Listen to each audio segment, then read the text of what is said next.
அக்கா அந்த பொண்ணு அப்படிப்பட்டவ கிடையாதுக்கா. அந்த பொண்ணும் சரி அவ குடும்பமும் சரி ரொம்ப நல்லவங்க.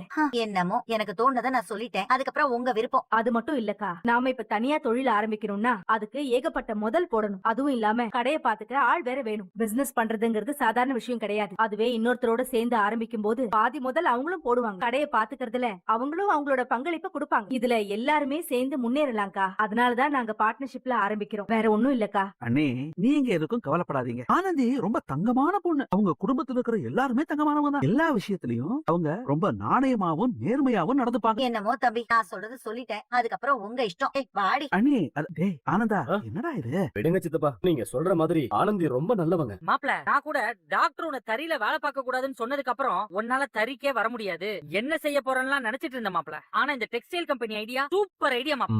சரியான நேரத்துல ஆனந்தி சிஸ்டர் வீட்ல இருந்து உன்கிட்ட வந்து இத பேசினாங்க பாரு. என்னடா எதுவும் சொல்லாம சும்மா சிரிக்கிற? டேய், கடை ஆரம்பிக்க போறோம், வசூல் நல்லபடியா வரப்போதுன்னா நான் சந்தோஷப்படல. அப்புறம் குமரன் சாருக்கும் இன்பாவுக்கும் கல்யாணமான உனக்கு என்ன? நல்ல வேலை, இது கனவுதான், நிஜம் இல்லன்னு சொல்லி இவ்ளோ சந்தோஷப்படுற. உனக்கு அதுக்கும் என்ன சம்பந்தம் இருக்கு? கனவு ராத்திரி வந்தா என்ன, இல்ல விடிய காலையில வந்தா என்ன? நடுராத்திரி இப்படி ஒரு கனவு கண்டு அது பழிச்சா உனக்கு என்னடி வந்துச்சு? குமரன் சாரும் இன்பாவும் ஏற்கனவே நிச்சயமானவங்க. அவங்க ஒருத்தர் காதலிக்கிறாங்க, கல்யாணம் பண்ணிக்கிறாங்க.